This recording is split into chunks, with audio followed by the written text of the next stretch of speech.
that's what I think real relationship is about. What are we together? What are we co-creating here? And can we move through our past experiences and heal some of that with each other? And can we really harness and embrace the beauty of our wholeness with each other?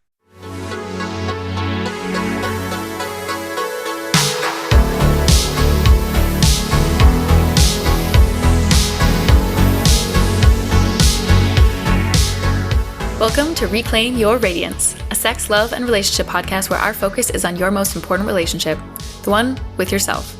Each episode, we are joined by an insightful guest who shares their story about how they've become their best, most radiant selves despite diverse challenges. We dive into the depths of loving yourself, creating healthy relationships, and prioritizing pleasure, play, and joy, all while never shying away from the tough stuff. Are you ready? Let's get to it.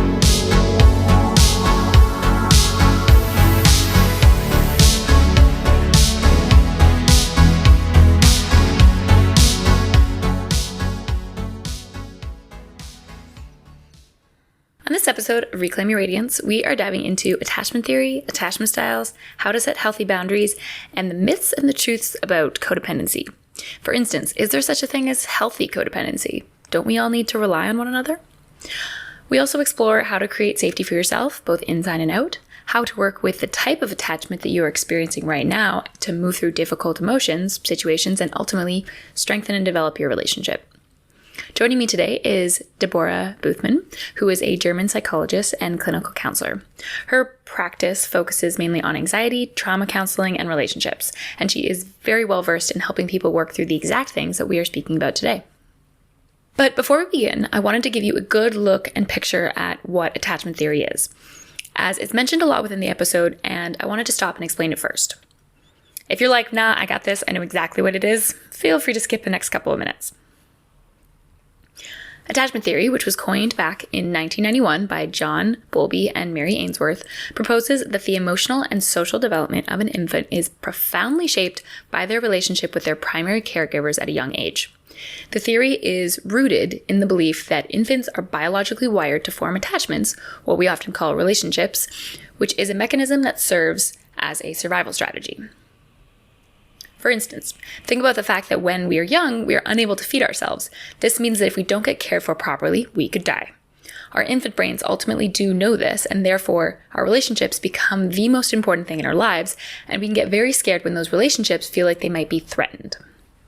Our earliest attachments play a pivotal role in shaping our future emotional health and relationships. So there are a lot of readings you can do about the different mechanisms that then start to shape a person's way of attaching to another. But the results are that people often tend towards experiencing attachment in one of four primary ways. People often have one way that they gravitate towards, but I believe it's wildly helpful to think of us as experiencing a certain type of attachment style in any given moment, instead of labeling ourselves as being attached in one specific way always. This then becomes an experience instead of a label.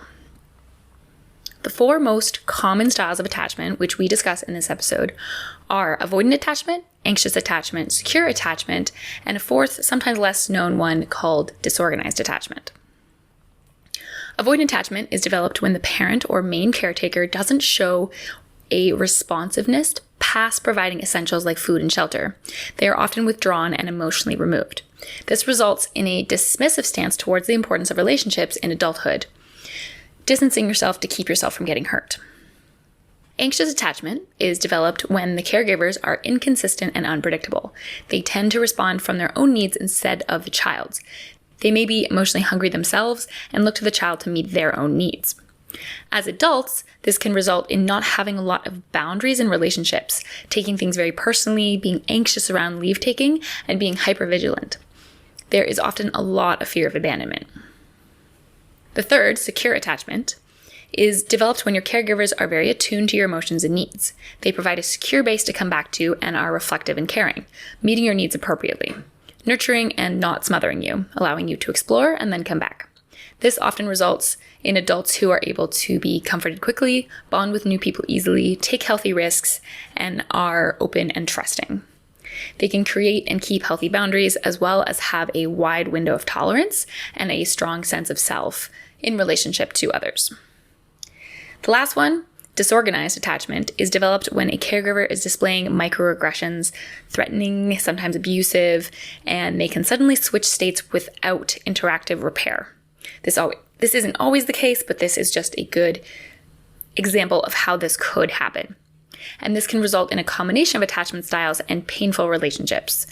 There's a lack of trust, self-hatred, and a lot of other things that could be combined in there.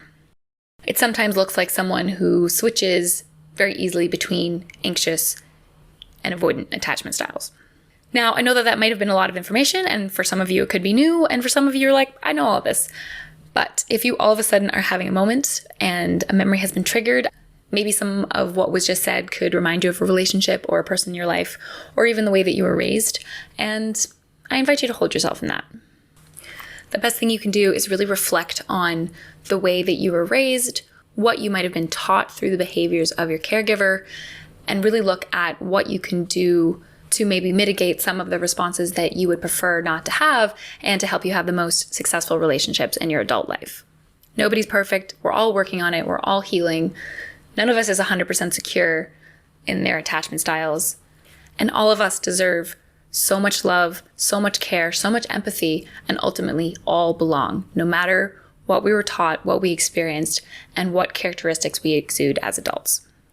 And with that, let's get into today's episode and let's talk with a therapist about attachment styles, boundaries, safety, codependency, how to work through difficult emotions, how to strengthen relationships, and ultimately, how to be your best self.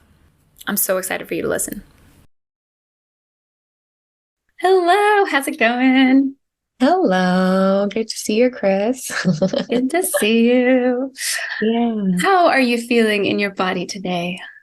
I'm feeling very alive. I'm feeling very energetic and alive, and at the same time, quite soft in the center. I love that. A little bit of calmness, a little bit of excitement. Yeah, how about you? Yeah, very it's been like a struggle these days to feel excited about life, I feel like, as the weather turns to fall. But yeah, I think today everything felt a little bit sparkly. I love that. Sparkly in the rain. Just a little bit, right? Like you can create your own magic. And I think exactly. Yeah, some days you just have to try a little bit harder and see the beauty in the little things.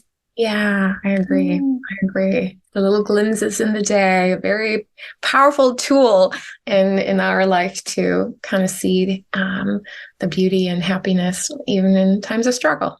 Yeah, right. We're like, where can I just bring a little bit of joy? Where can I be 1% happier? 1% more pleasure? Yeah. So I'd love to start with what brings you here today, other than me asking you to be on, because you have so many beautiful perspectives that I'd love to talk about. But what are you passionate about? What do you like? What's your bread and butter? What do you deal with day in and day out in your job? Or I guess, what are you passionate about? Right. Well, I recall us hanging out one day and realizing that we're both really passionate about working with people. And I was sharing a little bit about my work, hence why you invited me to this podcast.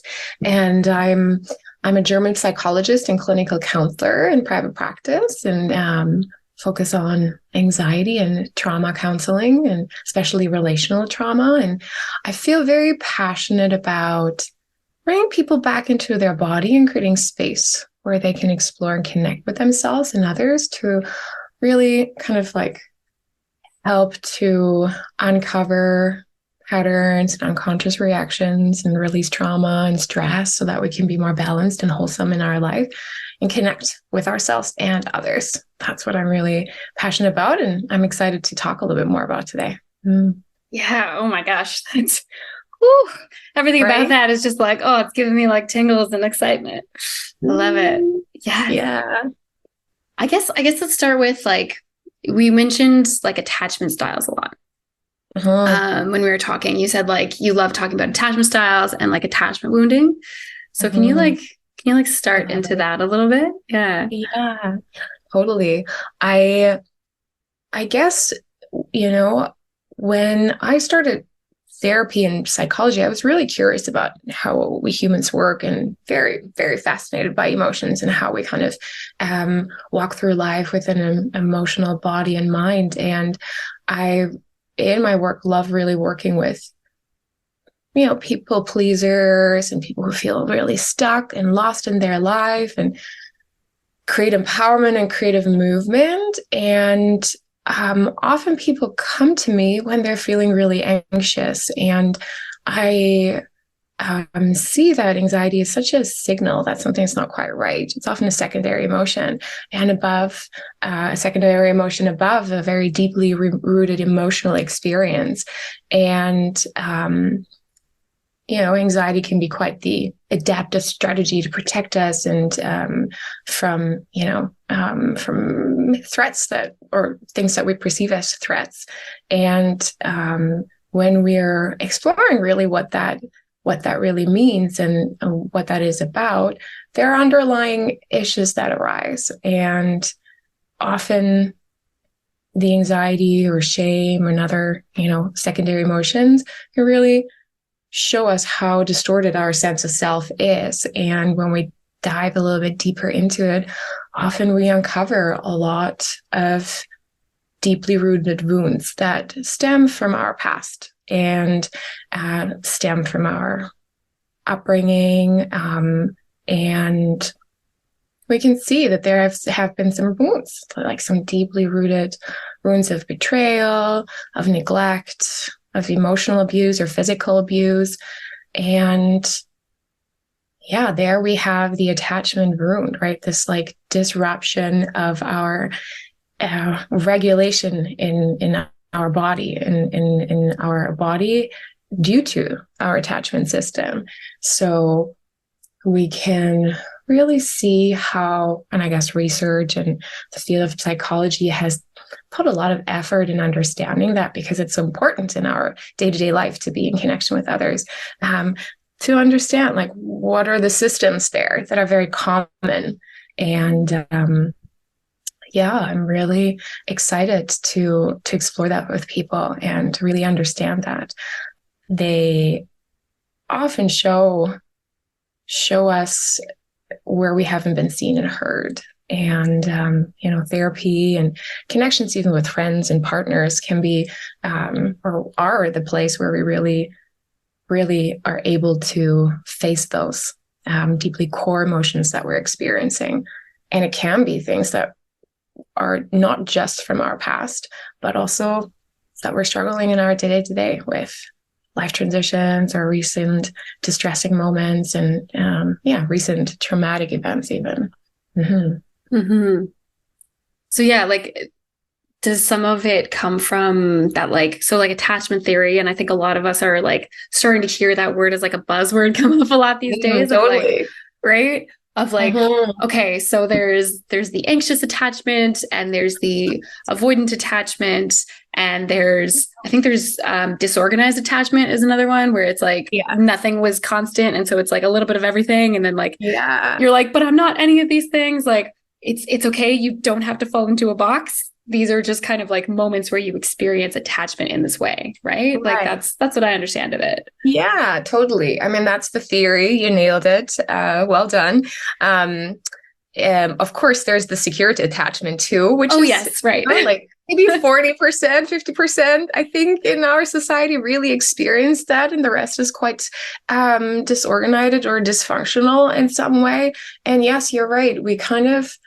We all have an attachment style, and it might change. We might have experienced one way and then experience another in a different relationship. So from partnership to partnership, for example, our attachment styles can really, really change. So I don't really believe that we're just prone to one and we're kind of stuck with that. It can be more fluent, and it can be changed as well, right? And it just becomes a journey to understand it in the moment. And often the experience that we had with our parents and the attachment that we've learned is what we know.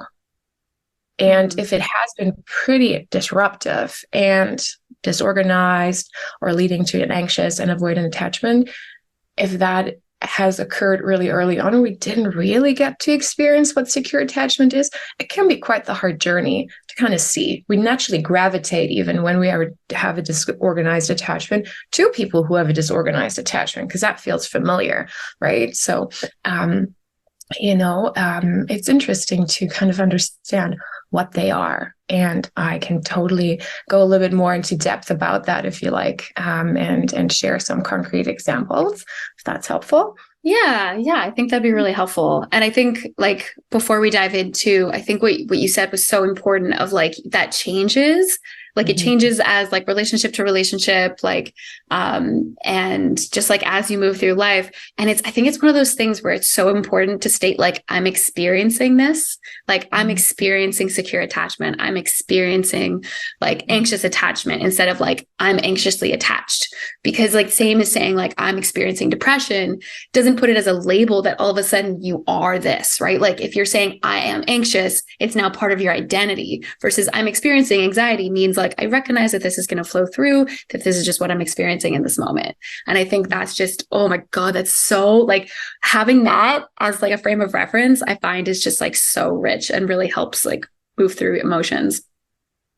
Absolutely. I totally agree. And it brings quite some hope because we're not just that, right? We might have anxious attached tendencies or parts in us that have the tendency to do that, right? But you don't have to be giving into that, right? Where, maybe your inner child or your younger self has experienced this anxious tendency, right? But as an adult, you might experience in a moment a really secure relationship or even a moment when you meet somebody where this feels really secure, and all these like little glimpses, speaking of glimpses earlier, of that security and exploring what that really means to us is already a gateway to and fosters really more of that, right? Which ideally, we cultivate more in our life. And I'm super passionate about helping people to cultivate that more in their life. Yeah.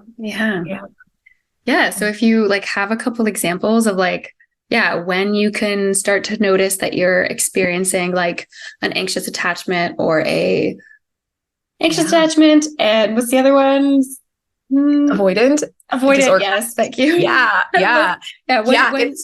Totally. It's funny because I like overarchingly, I know it sometimes can be like, oh, what are the words? And I like to kind of describe the energies of the attachment styles a little bit, because the anxious attachment sign is always like a moving forward, like a holding, like a reaching out. So there, it looks a lot like being very preoccupied and ruminate, and dysregulation, being very hypervigilant, therefore running in your mind over and over certain scenarios. Did I say that right? Did that come across right? Worrying about losing somebody in that abandonment that could happen, or a sense of betrayal.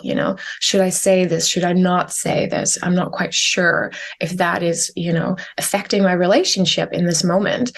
If I did, often people with anxious attachment tendency really don't want to have a conflict. They overwork. So there's a lot of working overtly on the relationship, making sure everything's okay.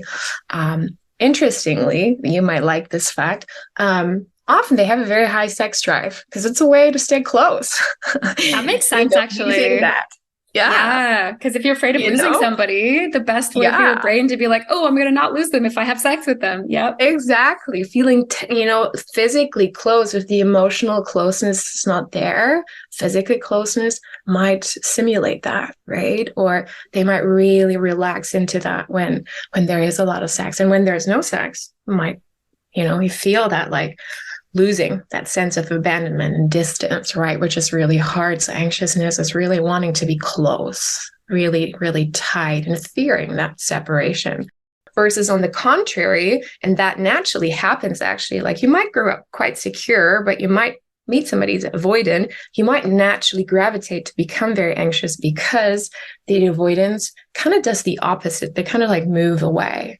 They need a lot of space. They really self-regulate by having that space, by being alone, often really avoid feeling, rather are alone and really struggle in the way it looks in relationship to provide emotional support, for example. So they might feel like they're not really there. They don't really have an interest or a concern. It might feel very one-sided to be in a relationship with somebody who's avoidant. They're often like more lone wolfers and they kind of like underwork. So there's that overworking and underworking and this like moving forward and moving away, right? So you can see kind of like how there might be the stance of sort of like chasing and running away. So that's kind of like the energy, how you can really identify that in a dynamic. And the interesting thing about it is that though both are dysregulated and both are really afraid of connection, like really deeply scared of being that close. And often the avoidant has a lot more struggle because they are more alone. And at the end of the day, anxiousness might not appear too much, because there's a lot of engagement. And the disorganized looks like, struggling with conflict and having kind of like both tendency and maybe having really close relationships, but likely betraying more easily and maybe not feeling really like they belong and have a place in the relationship, and are uncertain and constantly unsure where they stand. So that's, there's this like inner push and pull that I kind of described with the anxious and avoidant dance, that even happens inside when somebody's really disorganized in their attachment style. And of course, the secure looks like being really comfortable, being close and really trusting, giving somebody the benefits of the doubt, understanding the ebbs and flow of a relationship, being close and not being close and not being threatened by that, right? Having like regular check-ins with each other, supporting each other like mutually, and really being comfortable with giving and taking space. I think that's the like biggest indicator where, you don't have to worry that somebody who's not texting you for a couple of days is not responding you back and it's threatening the relationship, right? It can be very concrete, small details like that, where it's okay. I understand. It's that ebb and flow. We're kind of like in and out and we pick up where we left off, and that's great. Yeah. Thank you for going through those. I found recently there was a moment where they were stating to me a very like almost like codependent tendency, right? They were kind of saying to me like, oh, like, don't you feel like, don't you just like miss your partner because they're not here right now? And I was like, no, I'm good. I feel really happy. And like, I'm totally good.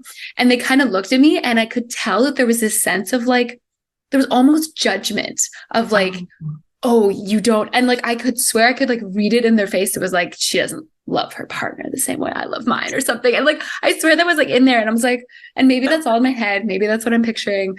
But like, there was just this sense of like, this is what secure attachment looks like.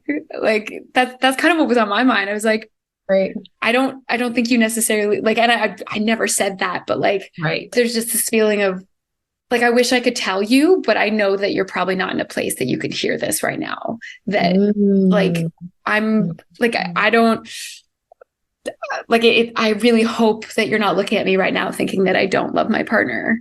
I just am totally okay with not being with them all the time. Yeah. Yeah. What a good observation, right? And it's like, oh yeah, that judgment, I can feel and imagine how that's confusing, right? To maybe somebody who's not securely attached, because actually, and I love that you brought up the word codependency because it has such a like negative connotation in our society. And I think if I remember back many years of studying, I think it kind of comes from the realm of like addiction and like addiction work, because a lot of times codependency means like we're enabling other people, right, to like continue with dysfunctional behavior.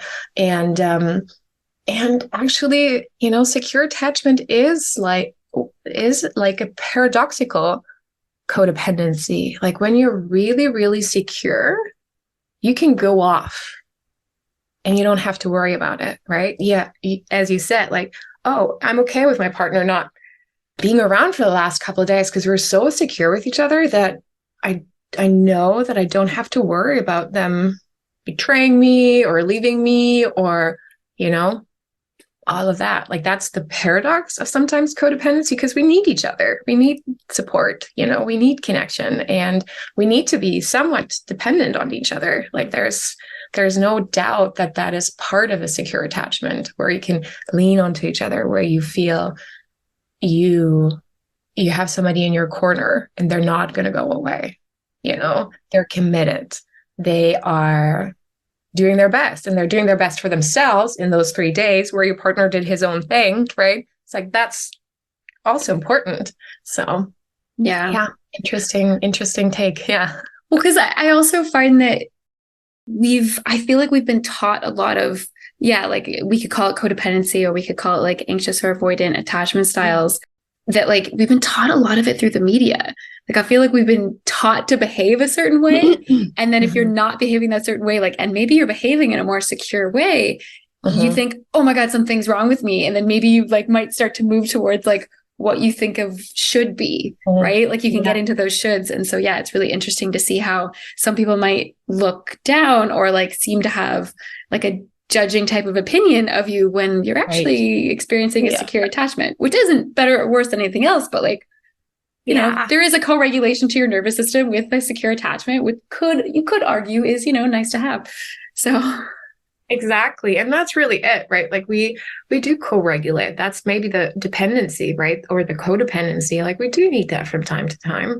That's part of our relationship, right? That we have that experience to help each other move through our own internal emotional experience and regulate, right? And even, you know, when we do upset each other or hurt each other, like there is that, but I hear you with the image of like how we should be and like how a relationship should be is never like shoulds feel like shit, don't you think?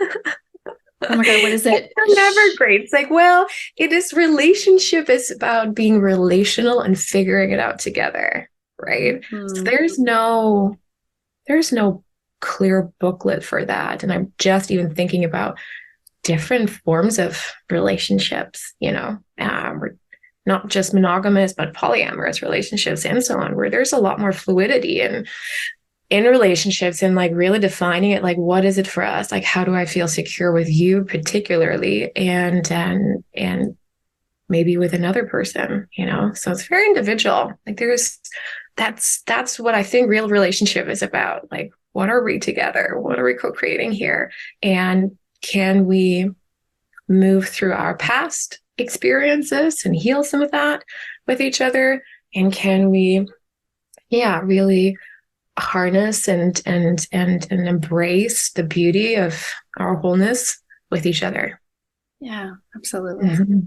Interesting. So I'm curious if you can, like, do you have any examples of like, if you're experiencing a certain type of attachment, what might you be able to take action on? What like tiny steps might you be able to take to maybe like diffuse that attachment style if it's not really working for you?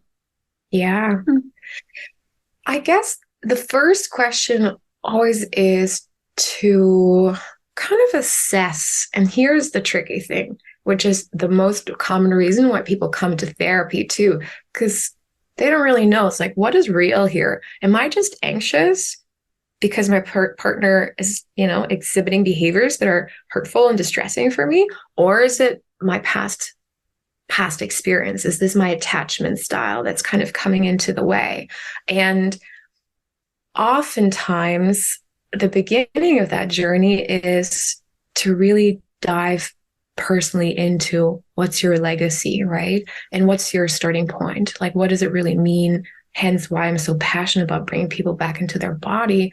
It's like, what is that, you know, what's your baseline? What does your sense of self really feel like? So that we can determine like, oh, is this, you know, kind of the past? Is this the present? Or is this kind of like in the present in terms of your partner not doing what's really important for you and meeting your need and so on. So I guess to come back to your question, anxious, when we're anxious in relationship, there's definitely some components that a partner is contributing to it, whether we want it or not. And often it means to learn how to be more okay, to be alone, to self-soothe, to give space, versus when somebody's very avoidant and like scared to connect, how can we stay, how can I move further close to you and sit with the discomfort that increases in me? So, the discomfort lies in different areas. Avoidant might need to stay versus the anxious might need to leave, at times. And to give concrete examples, in a partnership, when you're noticing that dance, it really is about identifying when that's happening right now in the moment. And for one or the other, both at the same time, right? And really breathing through that, kind of pausing so that, you can reassure, hey, I'm not leaving. I'm still in connection, but I might need a moment. I might need a pause. If you're more avoidant, probably ideal for an anxious person too, to kind of just feel through the emotion of it. You might breathe together and just take some time to actually notice what's happening in the body. And then if that feels right, to explore a bit of like what the actual experience is like. I love parts work for that. I said that earlier, there's a part of me that might feel very anxious, when you're not texting me back. I feel very anxious and I would love to hear from you at some point, might look like that, and naming it and speaking for it, right? And saying something like, yeah, part of me is really anxious and I would love to hear, I would love to hear from you, but I also breathe through that and want to give you some space. I know that that's really important for you. It's kind of like holding both at the same time, maybe speaking for that part, not fully through it, and insisting in it, right? Really letting the partner know it's like, hey, I'm working on that. I'm trying to give you that space. And, maybe a reassurance, I'm still here. I'll text you in a couple of days, can do the trick in that regard. Yeah. I find like one of the trickiest items that comes up for me is like, at what point are you like actually really helping? Mm-hmm. And at what point are you enabling? Right? Like, where is that line of like, yeah, like, because there's sometimes where it's like, I really need you to express your love for me in words of affirmation at this moment. Mm-hmm. Like, that is what I need. I'm feeling really anxious. And when is it like, you should sit with your discomfort? This is a place where you can grow. This is your edge, Yeah. I love that you call it growth, because that's what it really is. It's like the growth zone, right? The comfort zone might be to get reassurance and over again. And the growth zone would be to move through that. And the way I kind of encourage, people I work with and even their partners is to kind of use the same moments. Let's say we use the texting as an example, right, is to, give a reassurance once, give reassurance maybe twice, and then at the third time, you might say as a partner, hey, I've reassured you 3 times about this. How are you going to take care of this? And I know you deeply, so I know that it is really helpful for you if you, do some yoga or listen to some good songs, or, maybe talk to a friend, or, go out for a walk. I know that really helps you to regulate. So, maybe you can do that instead of me reassuring you, because you're right. Sometimes we continuously, where the codependency might come in from its original understanding, that we just like keep feeding that cycle because we do reassure over and over. So there's an expiration time, I'm going to say, or that's what I usually say. It's like there's an expiration for how many times you might have that reassurance. And it might take some time. It's not like 3 is the golden number for it. And that's, you know, very individual based and depending on the situations, I think, as well. But there is, you know, an exploration. It's like, how else are you going to take care of this when I can't co-regulate you? Mm-hmm. And that's self-exploration. Right? Because it can't come from them, right? Like you ultimately need to find your co-regulation and your sense of safety from within you. Exactly. And like you, like, it's like how people say that, like, how are you gonna, like, let's take RuPaul. Like, I love quoting this, like, one line, right? Where he's like, if you don't love yourself, how the hell are you gonna love somebody else? Exactly. But the same is true for every other emotion. Like, if you can't express that and feel that in you, you're not going to be able to, like, share somebody else's. So, like, if you know, if you can't create this for yourself, you can't rely on others to give it for you. And it's not their responsibility. Like, I think that's where, like I always think of codependency as like, not a negative thing, but something to, like, maybe work on and grow past, because it feels like this thing where you're putting your needs and, like, your needs, abilities to be met on someone else, instead of taking that responsibility for yourself and saying, no, like, I need to meet my needs first. And this person is just enhancing my experience, not giving me the experience. Totally. I really agree. And that's where that journey comes into maybe doing some inner work, right? Understanding what parts work could be looking like, right? Like really talking yourself to that part that is really anxious right now and noticing how difficult it is, right? To miss somebody, to feel sort of like left alone. And often, you know, here we come to like emotions. Our current emotion often reminds us how it felt in the past to experience that emotion, right? Then, you know, when your partner is not texting you, even though you know he's there and your relationship is actually secure, he's not going to leave, you might have an emotional flashback, what I like to call it, right? You feel sad, remember how you felt sad when you were left alone, when you didn't have that support, right? So, and then it gets a little messy because we're not only fearing the current sadness about it or disconnection, we might be reliving the felt sadness or disconnection as a child. And then it kind of is not an empowering experience of that sadness. It's kind of saddening, plus feeling powerless and overwhelmed, right? And there we kind of, again, need to work with that part and that inner child, for example, that past self that has experienced that like powerlessness and overwhelm, you know, and really update it and love it and reparent it and really fuel that.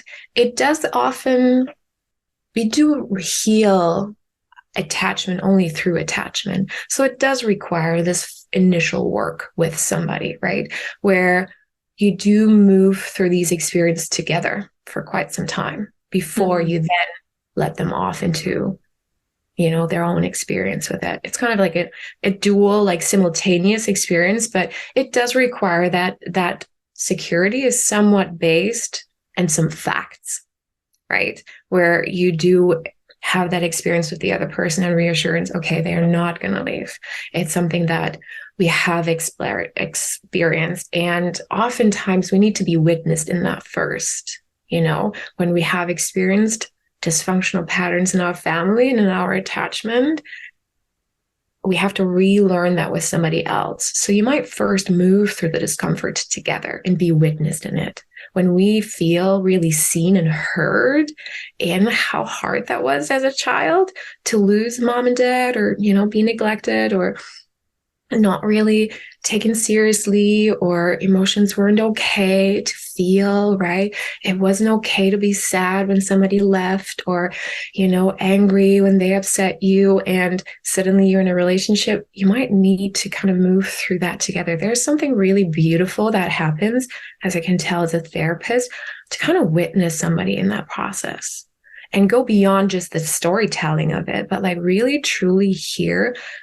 about the true experience that they're having, like that genuine curiosity from a partner to notice what that is like and to maybe see that shift. There's something that happens within it when we have that experience. So when that happened a few times with a partner, then we can kind of move. And it's like, okay, right, we do have that security now. Now we can kind of let go of this like past experience furthermore. And often by being witnessed with your partner in that, it already does it. And, those like mechanisms, these defenses of holding on and persevering and either avoiding or moving forward kind of subsides naturally. It almost like it diffuses, where it doesn't even come up as much anymore. Yeah. I mean, like, so you mentioned like parts work. I think the equivalent term with my work is subpersonalities. Yeah. Where it's like, yeah, your inner child, or like your anxious part of you, or like you can start to name them, right? Like, I've got my inner sex witch. That's a subpersonality, like whatever you got. Or maybe it's just your fear, right? You can kind of like name these different parts of you. Yeah, parts work is an interesting name. But like, yeah, oh my gosh, that moment of like, do you just want to be heard, right? Like, because sometimes people are like, we're so obsessed with like giving advice or like starting to state our own opinions. And like, I think one of the most important shifts that I've sometimes made, or that I've noticed other people around me like starting to make, is like, you start talking about something and just their like openness to just saying, do you want to be heard, or do you want advice, or like, can I give you advice afterwards? Or if it's just like, do you just want to be heard? Because like these parts just want to express like these things that were just never seen.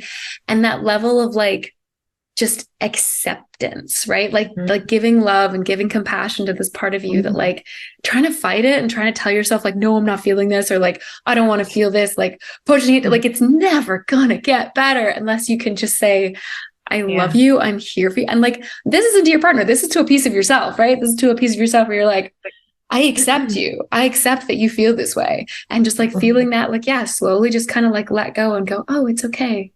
And then it might not happen anymore. Like, oh yeah, it's beautiful. That is really the beauty of it, right? And there's something about, I think the reason why I'm so passionate about this as well, this work and getting people more into their sense of self to be able to be more with others, is because our society really lacks that capacity to be truly there. Often because we didn't learn how to be there and be curious and accepting. And because we weren't accepted, right? So it's almost like a continued dysfunction. But there's so much beauty and healing in that. And I think it makes the world a better place when we really can experience the pure, untarnished emotions that we have without being attached to it and having these outer emotions and tendencies, right? Those protections, that anxiety and the shame and so on. When that kind of melts away, there's something really beautiful that happens. And it actually makes the emotions not as big, it's also, it's not that hard. And, emotions really are designed to move through us. So they will change, they will shift 100%, even with your partner, right? You might explore that anxiety and the anxiety might go away. And then you really, really feel kind of like the grief actually from not feeling super connected at times and scared at times for other reasons. And then it kind of moves. Emotions really serve a purpose. So they basically get our attention. I think that's the purpose of emotions. They're teachers. Want our attention. Yeah. I think they're teachers. I think I've also heard it described that they're like life force energy. They're like pure life force energy going through you. And there's like a whole bunch of tantric ways of viewing emotions. Yeah, it's like I love English for that reason.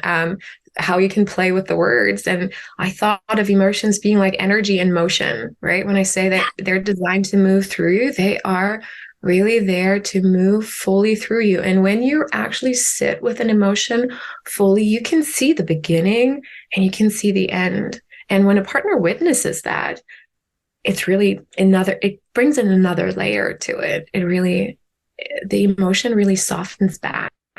And often when the secondary emotion, like anxiety or shame, kind of like melts away, you can kind of seal the full one. And it feels incredibly good to sit with our grief, to sit with our sadness and, know the pure emotion in action. And then you're like, oh, here, suddenly there's this burst of energy. Now I've moved through this and you're here with me in it and you've seen me. And our brain is literally like, I could nerd on this, but I won't, really releases a lot of like chemicals to reward us for that when we really move through those emotions. And yeah, it's really it's wonderful. Yes, But it's really hard, and we're so scared of it. It's so hard. Like it's not easy, but yeah, there's so much healing and emotion. Like I've recently, hey, if anybody needs any motivation for like really getting intimate with your emotions and like learning how to move through them and learning how to like let them flow. And like, yeah, because once you can like tap into those emotions that like weren't felt, right? Like if there was a sadness that keeps like you stuck in certain patterns because it was never felt as a child, like going in and feeling that sadness and just experiencing it now will allow you to move past those like stuck patterns. Right. But if you need any motivation, I've recently learned that one of the best ways to have incredible sex is to learn how to move emotions, how to let emotions flow through you. Because one of the reasons for this is that like emotions that get stuck within you create like a blockage, right? And while you're having sex, while you're being intimate, either with yourself or a partner, multiple partners, what have you, like multiple emotions want to flow through. And if you can't be intimate with all of those, it can get stuck. And like, sometimes that's what brings up like pain during sex, because then like it just keeps getting stuck and stuck and stuck. And if you don't ever learn how to move that through, then like it can lead to health problems. So anyways, that is my little spiel for if you it's definitely an avenue that's very fascinating, because attachment styles do affect our sex life too, as I mentioned before, right? And like our emotional experience, it affects our sexual life so much and our life force in that regard. Fun fact. I love it. Thanks for sharing that. So in this, like, we're talking about how it's like difficult to feel these emotions. One of the things that might help us feel emotions is to feel safe to feel our emotions. And so I wanted to talk about safety, because I think that's another term that like comes up a lot in this work, but like it can be a new concept to a lot of us, because we think of safety and we think of physical safety, right? Totally. There's four walls around me, like I have a locked door. But there's so much more to safety, right? There's psychological safety and emotional safety. And like, so how do you view safety? And then two, like, how do we go about creating safety for ourselves? Yeah, it's such an important piece. And there's a little bit of a disillusion about safety, as in, especially when we're with each other, that a person is always like, or wants to be safe or should be safe or can be safe all the time is not really, really true, right?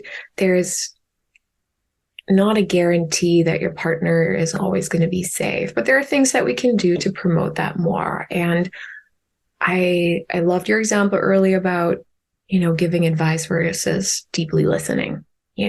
Often listening actively just means I'm here, I'm listening. I might not even say anything and let you share your feelings.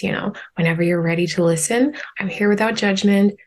Your feelings matter. So go ahead and share that. That's, I think, creates safety with each other. So maybe I'll talk a little bit about that in a togetherness first. Being really, really patient, so not interrupting, really letting them know that you're here and trying to understand as best as you can in their own pace. So it might take a bit, to really deeply listen, to create, which does promote safety. It's like, hey, I'm not in a rush. I don't have to like get it all out right now. I'll take my time and feel that emotion, right? As long as it takes.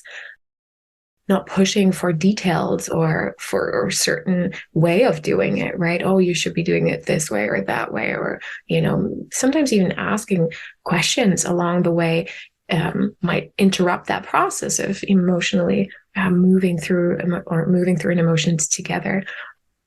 I guess another layer to speak about boundaries, really respecting someone's boundaries by asking, does that feel right? Does that not feel right? I'm here, and I can, move closer. I can move further away, those are things I think that we can do together. How do we create emotional safety for ourselves? That's a really good question. I think that's a very individual way, and I'm trying to think of concrete examples of what that can look like. I think often it is about communicating. It can look like really creating physical space, a space from people, doing it, even if it's just stepping a meter away or getting closer to somebody, right? And on that note, that's a really fun way to explore a connection.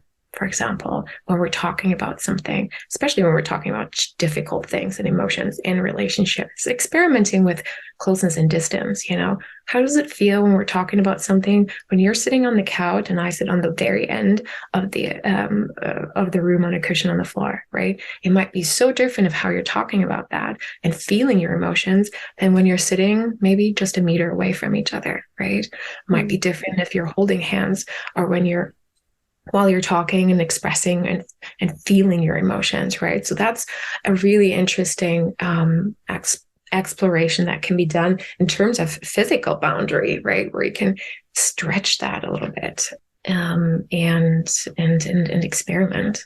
Mm-hmm. Yeah. What came up for me in terms of like personal safety and creating personal safety for yourself is making promises to yourself and keeping them. And so like really respecting yourself in that way, right? Mm-hmm. So like an example would be, you get this like overwhelming sense of sadness, but let's say you're at work. And so like you're not able to feel it. And you know that like you're going to need to feel this because not feeling those emotions when they come up is what leads to like stickiness later on, or it could even like build up over time and like lead to like forms of trauma, right? And so I kind of think of it as like, and I was given this kind of idea recently where it's, you say like, okay, I see you, I understand you, and I'm here for you. And like, you're talking to yourself in this way. And you can be like, and I promise I'm going to let you cry, but not right now. Right. Like, this is not the moment. We're not going to do this. And then actually going back to that. Right.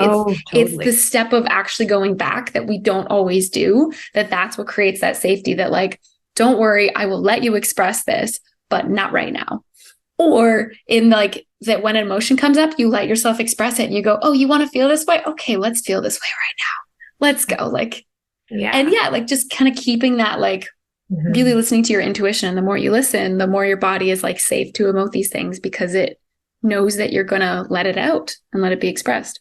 Yeah.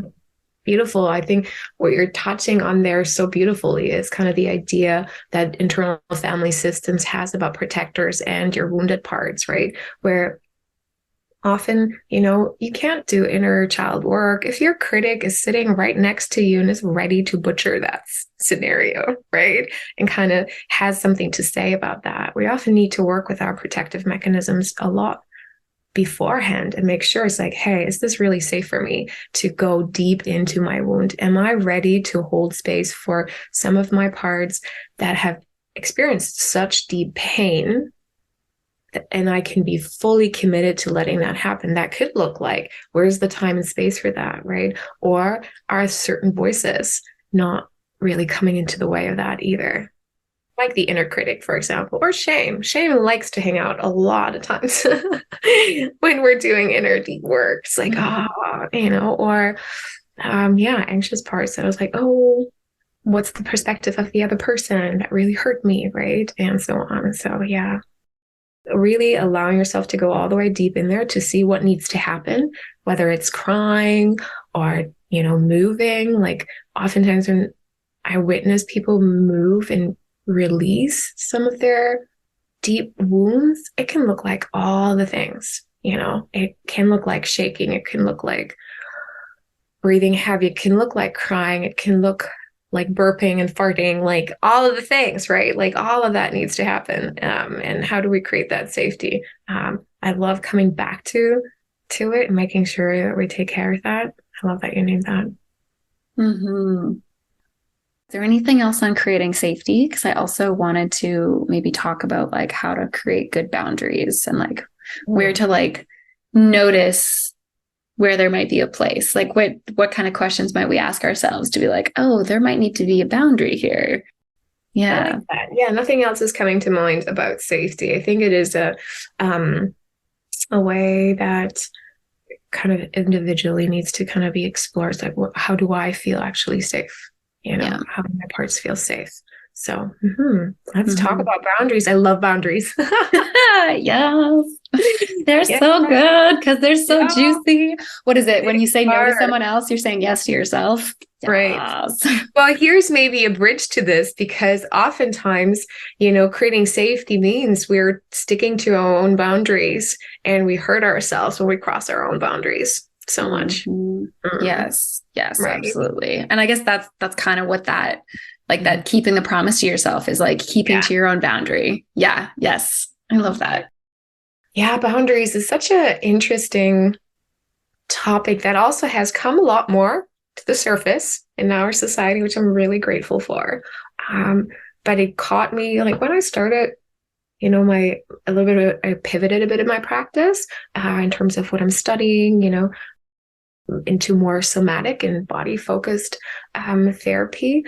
Boundaries was a big topic, and obviously with a lot of attachment wounds, or all of them, there's a boundary violation that happens, right? And how do we explore this? I got so curious, so excited, and I love doing that exercises around that with clients together, just really feeling those and what it's like to be crossed. If someone's in tune with their body, if somatically they can like really feel into it. I feel like a boundary violation usually just feels like this giant no, or at least I think that's come up for me in the past. Like you just realize like, oh, and it's that moment where you realize it was me. It was my responsibility to stop that. Like it wasn't like somebody else was part of that. Like, but it's because I opened the door. Right. And it was my job to close that door, and like knowing that they would have respected that door too can be kind of empowering, right? Like recognizing that you were the one who had the power to change that situation, and not putting that blame on somebody else, being like, no, I'm going to take self-responsibility here. Like, and communicating to whoever it was, maybe it's your partner, to say like, by the way, this is where I let my own boundaries be crossed. And also this is where I'm putting up a boundary in the future. Yeah, I had that recently happen in a very intimate situation. And like, I let my own boundary be crossed so hard that like I had old trauma come up, and trauma I didn't even know was there in that way. And Terrible. It was terrible. But you know what? I'm so much stronger for having gone through it. And like, it was this moment of like, right, stuff can come back. Like stuff that you thought you dealt with can come back, and then you can work through it. But it was, like that. Oh my gosh. I was so grateful that like, one, there was like space given for like afterwards. We sat there, and I think I cried with him for maybe like an hour afterwards, right? Of just like him holding me and me like kind of exploring, like, why do I feel so awful? What happened? Like, what did I just let happen? And it was like, oh yes. Okay. And like slowly I came to it, and slowly I recognized, okay, actually this is the new rule. Like you must ask me before this. Like I need to consent to this verbally and explicitly, because otherwise I'm going to break my own rules, my own boundaries. Right. Yeah. Yeah. And it's so hard sometimes to kind of know it when you're in the midst of it, because boundaries can't shift and change, right? We often, I hear a lot of stories where people thought, oh, that used to be okay, and then suddenly it's not okay anymore, or it wasn't ever okay, and suddenly it is okay. And it's such a very deep physical exploration to know, oh, where am I at right now? And it requires so much mindfulness and presence to kind of be able to move and understand where is my boundary right now, and how does a no actually feel like? How does it actually show up for me when there is a boundary, and when does that boundary feel looser, or, when it shifted, or when there is a complete yes. It's very fascinating to kind of tap into the body like that. Yeah, it can be hugely helpful to like practice those yeses and nos. And I know that there's like some tantric exercises and some workshops that go over that, where it's like, oh, just practice like what's a yes and what's a no, like in your body though, like not just like thinking about it, but like think about something you would never, ever, ever do. Like, you know, somebody jumped off a bridge and you have no idea what the water's like underneath, and they're like, do it too. And like, just kind of really imagine that, put yourself in that and feel your body go, oh no. Right. And like, remember what that feels like. And then the same with a fuck yes, you know, like, hey, do you want free ice cream delivered to your door in 5 minutes? And it's like, fuck yes. And like, remember what that feels like in your body. And then like, just start to recognize the yes and no. And very much. And sometimes, you know, when I often, you know, when that sense of boundary is quite distorted, which I think a lot of people experience, you know, due to guilt, due to shame, due to anxiety, you know, due to maybe not feeling comfortable with boundaries, not have experienced that boundaries have been respected and requested, you know, how it can be quite muddled, you know, and sometimes or a way to really explore that is to kind of keep in mind, you know, what is your comfort zone? Where is your growth zone? And where is your danger zone, right? Because when I hear the bridge scenario, I'm guessing, you know, you felt that danger, you know, like a clear no, because that feels dangerous. Like my nervous system, it's not excited about this. Like, you know, that instinctual, no, this is a threat to my life, right? Versus,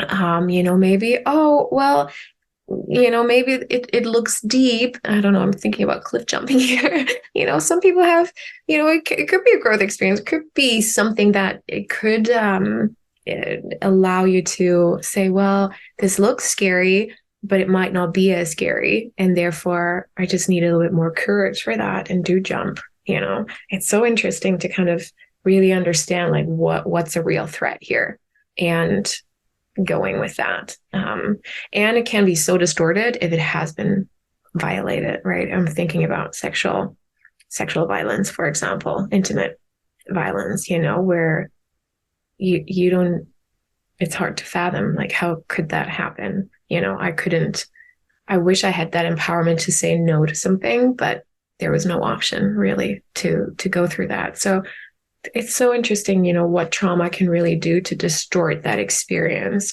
of true boundary and knowing that. Yeah. I think there's so much, like, there's so many interesting aspects to the context around boundaries that like, it really, like practicing yeses and nos, like from like deep within your body, like can also just be like, remember where you are right now. Like, is it a yes right now or is it no right now? And like that matters so much, right? The same way consent can change based on the situation or the moment. Like you can always change your boundary based on how you're feeling in this moment. But I think what you brought up about like the shame and the guilt is so key there too, because there's so many times where I think we know what our boundaries are, like intuitively, but there's so many like societal shoulds and coulds and woulds and things that are coming up to go like, holy shit, like I just convinced myself that I shouldn't feel this way. And so I didn't stick to my own boundary. Oh my gosh. Yeah. Oh, it hurts. Yeah, very much so. And it can be, you know, with boundaries, it can be so, even so small in the day to day, right? As in, hey, I signed up, me and my friend, you know, were scheduled to go out and have dinner together, you know, and I'm noticing like, hey, there's a part of me that needs some attention and I'm not really feeling going out, even though I kind of want to. And last minute, there is that urge to cancel because this feeling has more, or I need something different, right? Being able to notice and say, hey, you know what? I would rather take a bubble bath tonight, kind of sit with this experience that I'm having. Can we postpone our dinner, right? Like that's a boundary in itself. And it's sometimes hard because you feel guilty. It's like, oh man, this person has waited for so long, right? And I was so excited to see them. But at the end of the day, when you're going to dinner and you're halfway there and you're not really excited, and struggling maybe with that experience or that longing for being in the bubble bath instead. Like your friend's not really present. You're not really present with your friend, and the connection doesn't really happen. And you're like, oh, damn, I should have just stayed home. Your friend might have liked that, but some friends are not really good with that either. Yeah. So it's such a, that can be a tricky one, because I think that's such a tricky one, right? Yeah, because like on the one, like I think for me that one, it has to be so strong, right? It has to be like a really strong moment of like, I really can't do this today. And right, because at the same time, if you do that to like, especially the same friend over and over and over again, that's really going to break trust, right? And so I think with like there's a certain amount, because like there's so much of like, oh, I'm just going to do whatever I want all the time or whatever feels right. But then also you should keep to your commitments. At least I believe that you should. And you should, like, right. But that's what, like, I think sometimes people talk about, especially in our communities here in Vancouver, like about like people being flaky and like, oh, like group events, people like don't show up last minute. And it's like, okay, but so the beauty of group events is that if you don't go, you're fine, I think, because like there's still a group and people are still right. But it's a one-on-one where I'm so careful, where I'm like, no, I've committed and like this, right? And so I'll push past discomfort, and usually it ends up okay. But that also comes from being an extrovert. But anyways, I think but it is a good point, because it is kind of the same. You said it might break trust, right? And that's so fascinating. Like we could probably spend an hour in just that sentence. Like, if my boundary breaks trust in you, is that a real, what does that say about our relationship? If my boundary will break trust with you. I think it's if it becomes a pattern. Yeah, I know. Like, I totally know what you mean, right? Because like there is, if it's a boundary, I think if it's a pattern, right? Like, 'cause if it happens one time, it's like, absolutely, you take what you need, right? But then if it's like, okay, this happens every time, it's like, okay, do you even want to see me? Like, are you always getting these feelings when you're going to meet up with me? Like, I totally hear you. And that's where relationship comes in, right? And you kind of maybe explain that a little bit and kind of say, here, I'll connect with you by sharing what this boundary is about, right? And like why that boundary might be there for me right now. And it doesn't threaten our relationship. I don't want it to cause any harm and trust. However, that's really important to me. And maybe, there are other bigger topics that might pertain to that breaking trust more. If you think about, relationships, and engagement with others, or, like infidelity and that kind of stuff, like that's, I think, a lot more clearer, where boundaries are stronger, but even the small little boundaries, I think in our day to day are so interesting to kind of feel, where can you be 100% connected to yourself, love yourself enough, and the other person at the same time when you set your boundary. Yeah. Because I think there is a dance, right? It's both at the same time, that you're both respecting yourself and you're respecting them. And, because like, what if, you're going out to dinner and you're starting to feel, oh my God, I need a bubble bath instead. Like, I can't do this today. I really feel like I can't. But then at the same time, like, you're about to text them this, and all of a sudden you get a message from your friend who you're meeting up with who says, I'm so excited. I need this so badly. I'm about to fall apart. And like, I don't know what I'd do with that. I mean, that'd be like a really, but like, it was kind of a needy text to send, but at the same time, like, just something saying like, I'm so excited. I really needed this today. Like, this is going to make all the difference in my day. And so at that moment, like, you're almost like choosing between you and your loved one. And it's like, right. And I think there is a sense of feeling in that like, okay, can I be there for my friend, even though I feel this way? Like, today I can. And maybe next time you can feel that it's like tipped, right? But it's like, it's always yes. And it's always both at the same time. It's always in conflict, not in conflict, in always together. Right. And I guess here, we do talk about, I'm going to say, the more stable human being that is connected already to that inner sense of knowing, right? But when you've grown up with somebody, and have experienced a lot of insecurity, and coercion into other people's experience, right? And it's really hard to set the boundaries and to feel more regulated around setting boundaries, to even say that out loud, to speak for that, to feel confident in that, and also to know where is your boundary, right? Is that okay? I'm thinking a little bit to tie this back to, anxious attachment styles, for example, and avoided. It's really hard to know what their boundaries are often because they're just so afraid that something bad is going to happen. I'm going to say, if they do set a boundary, if they say, oh, that didn't work for me. Oh, I'm scared that kind of impacts my relationship. So it's really fascinating to kind of feel a little bit more into that and have a partner on your side and a friend, that kind of says, oh, I love that you said that, that that's not quite working for you right now. Let's see what does work for you. What would that look like? What would be better? What do you really, really need right now? What would that boundary look like? Like, what is your deeply rooted need in certain situations? It might be reassurance of somebody not leaving or going somewhere. Could be for the moment. Mm-hmm. Yeah. I want to acknowledge and see you if a listener is thinking like, oh my gosh, boundaries are really hard for me to set. And especially for women, especially like we all know the term people pleaser, but I think of people pleaser as someone who has a hard time setting boundaries and like, they're always kind of self-sacrificing themselves for others.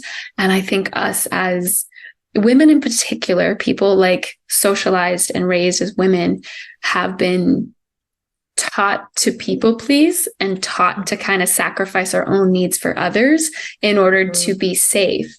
But that's also because that's what society used to like demand of us, right? Like we couldn't have access to a credit card or to finance it, like to anything, like even just 50 years ago. And so of course the legacy we were taught by like our matriarchal line was, okay, but just please the man, because otherwise like you might be in danger, right? Like you might not have physical and financial safety, right? And so like, I just want to nod to that. Like, I don't think we have time to go into that, but just a gentle nod in that direction that like, it's okay if it's hard because I think we were taught it. I think this is like a legacy that we were given. And it's possible to change that, right? And to move through that, it's the first step is to acknowledge that it is really hard and to cultivate that compassion for it, to then say, well, we don't have to do that anymore. And I'll go really slow. I'll try it here and there.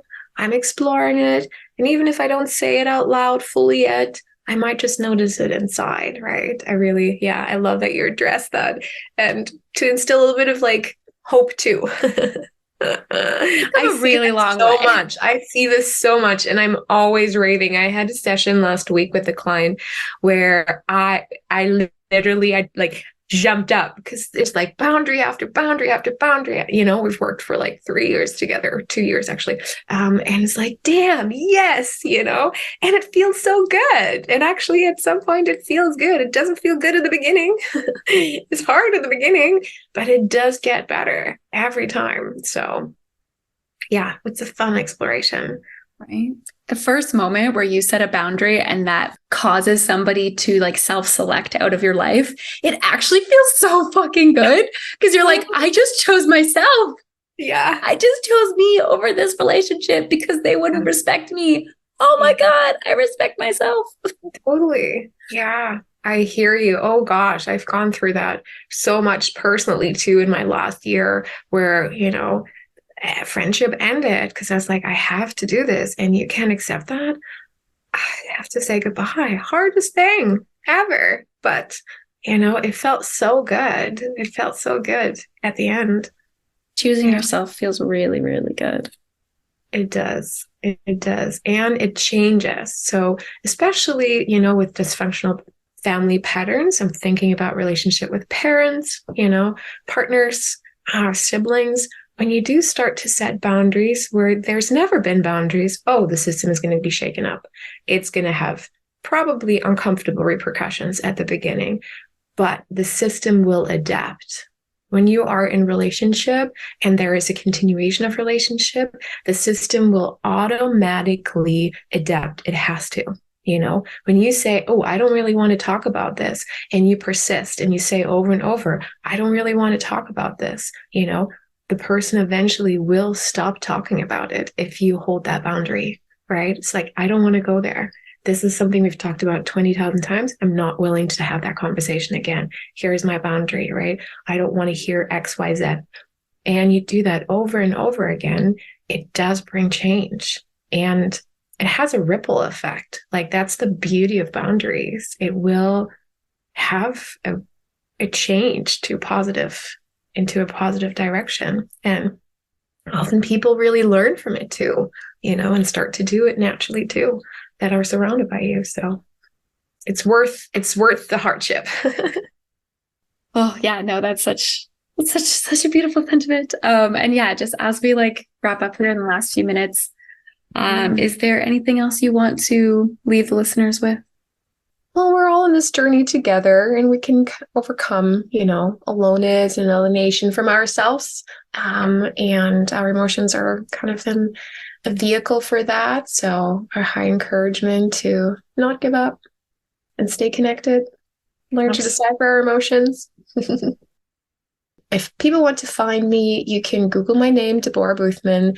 Buthmann Counseling is my private practice. I have a website where you can learn more about me and my practice. That's probably the best way at this point. All right, beautiful. Yes, thank you so much. I'm so excited for people to find you and for people to work with you. And yeah, thank you for sharing all of your beautiful wisdom today. Yeah, thanks for having me. And with that, we come to the end of this episode of Reclaim Your Radiance. Thank you so much for listening in. If you enjoyed this episode and came away with some valuable insights, the absolute best way you can show your support and appreciation is by sharing it with your friends or on social media. Your support is absolutely invaluable. To connect, find us on Instagram at @HellOfAHall or on TikTok at Reclaim Your Radiance. Or you can sign up for our mailing list to receive bonus content and stay in touch with what's happening in the world of Reclaim Your Radiance, including local workshops, retreats, self-love courses, personal one-on-one coaching, and so much more. Head on over to the episode notes in the show description to find those links, and we hope to hear from you soon. All right, everyone, until next time, stay radiant.